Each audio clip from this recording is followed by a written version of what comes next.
मुअज़्ज़िज़ नाज़रीन, अस्सलाम वालेकुम। वाक़या करबला न सिर्फ इस्लामी तारीख बल्कि तारीख़ इंसानियत का वो खूनी बाब है जिसको अगर सियाक़ो सबाक़ के साथ देखा और पढ़ा जाए तो तारीख़ आदम में इसकी दूसरी मिसाल कतई तौर पर मुमकिन नहीं। हर चंद हमारे इस दावे के जवाब में नाक़िदीन कई खून रंग दास्तानों का सहारा ले सकते हैं,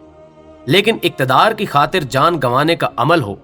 या दौलत व हिर्स की खातिर जमीन के लालाजार करने की दास्तानें, होलोकास्ट का तज़किरा हो या चंगेजी जुल्म के नतीजे में खड़े होने वाले सरों के मीनार,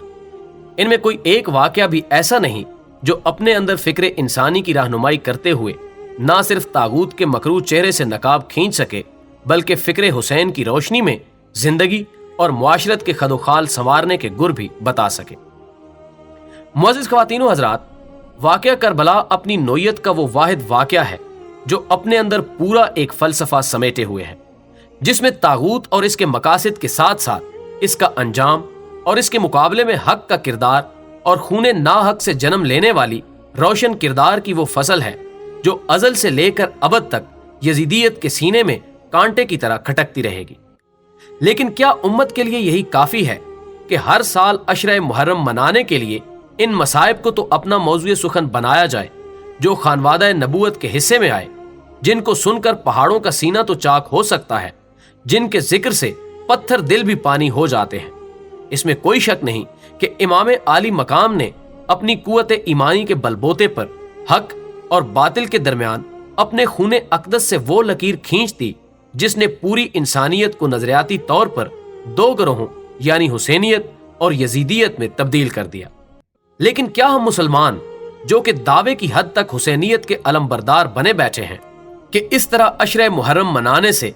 हक़ सैयदुश्शुहदा अदा हो सकेगा, जिसमें हम सिर्फ 10 दिनों के लिए मातमी लिबास में मलबूस होकर मजालिस हाय अज़ा का एहतमाम करते हुए अपने सीने छलनी करें, या हल्का हाय मातम जनी में मोहब्बत अहले बैत में अपने जिस्म खास पर छुरियां चलाकर जमीन को लालाजार कर दें। लेकिन यजीदियत जब सरजमीन इराक पर बमों की मां के साथ हमला आवर हुई और इसके बदबूदार अमल से मज़ार बाबुल इल्म तक मजरू हो जाए तो हमारे कमजोर हाथ इस दस्ते जुल्म को रोकने की बजाय अमन और रहम की दरखास्त पर मजबूर हो जाएं, या सरजमीन अफगानिस्तान जब यजीदियत के पंजे खूनी की जद में आए तो उम्मत मुस्लिमा के रोशन दिमाग मुफक्किरीन इस अपील पर मजबूर हो जाएं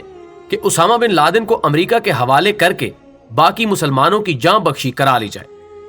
क्या हम इन अमाल से जनाब हुसैन रजी अल्लाह ताला अन्हो और उनके मुकद्दस रुफका के खून से वफादारी कर रहे हैं कि हर साल इस वाक़े के साथ नित नए मौजज़ात, जिनमें यौम आशूरा को खाना काबा से खून का उबलना भी शामिल है, मंसूब करके अपने ईमान को तक़वियत दे सकते हैं, जो कि ना सिर्फ शान इमामत के शायान शान नहीं बल्कि खानवादा नबूवत की तालीमात और रिवायात के भी खिलाफ है। बल्कि यहाँ पर मुनासिब होगा कि नाजरीन को इस ड्रामे की हकीकत के बारे में भी आगाह कर दिया जाए, जिसको मौजज़े का नाम देने की मजूलाना कोशिश की गई। अमर वाक़या यह है कि अचानक एक आदमी जिसे जख्मी होने के बायस खून की कै आई, जिसकी वजह से फर्श पर फैले हुए खून को हम इस वीडियो में देख सकते हैं, लेकिन ये किसी की अमली बददयांती का तकाजा है कि उसने वीडियो का मखसूस हिस्सा काट कर इसको इस नाम निहाद मौजज़े की शक्ल देने की कोशिश करके ये मशहूर कर दिया कि खाना काबा में 10वीं मुहर्रम को खून उबल पड़ा, और यूं सादा लो मुसलमानों को धोखा देने की कोशिश की गई। इसी तरह और भी बहुत सी वीडियोस मंजर आम पर आती रहती हैं जिनको मौजज़ा बनाकर वाक़या करबला के साथ जोड़ने की मज़मूम कोशिश की जाती है, जबकि वाक़या करबला को सच साबित करने के लिए ऐसे झूठे मुअज्जात की कोई जरूरत नहीं। काबिल एहतराम उम्मत मुस्लिमा, इंतहाई ज्यादा एहतराम के साथ हम अर्ज करेंगे कि साहिबाने खबर जानते हैं कि सिर्फ वो कतरे आंसू अल्लाह की बारगाह में अजीज है जो इसकी खशियत में बहाया जाए, और वो कतरे खून इमामत जमाना का सजावार हो सकता है जो फितरत हुसैन का अमीन हो। वक्त का तकाजा है कि इस मोड़ पर जरा सी देर को रुक कर सोचा जाए कि एक हुसैन रजी अल्लाह ताला अन्हो से पूरी यजीदी सल्तनत को आखिर क्या खौफ था कि उसे मैदान करबो बला सजाकर पहाड़ जैसा ये गुनाह अजीम अपने सर लेना पड़ा। क्या इस वाक़े के अलावा भी हमें तारीख में कहीं मिलता है कि बच्चों, इफ़त माब और पर्दादार खवातीन की महदूद तादाद ने किसी ताकतवर मुल्क की बुनियादें तक हिला दी हों? हरगिज नहीं। لیکن یہاں معاملہ کچھ اور تھا۔ طاغوت جانتا تھا کہ اگر ایک بھی اس مرد حق کے مقابلے میں آیا تو اس کے لیے انتہائی خطرناک ہو سکتا ہے،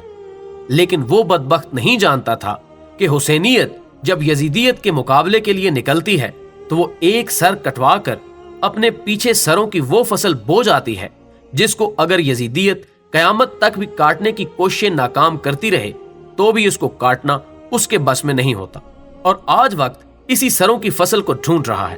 لیکن افسوس، ہم نواسۂ رسول صلی اللہ علیہ وآلہ وسلم کی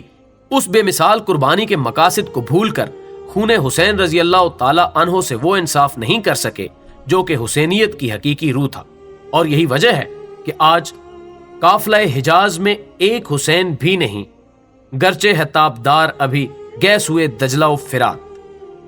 ہمیں امید ہے کہ آج کی یہ ویڈیو آپ کو پسند آئی ہوگی۔ اسے دوستوں کے ساتھ شیئر کر کے نیچے کمنٹ باکس میں ہمیں اپنی رائے سے ضرور آگاہ رکھیے گا۔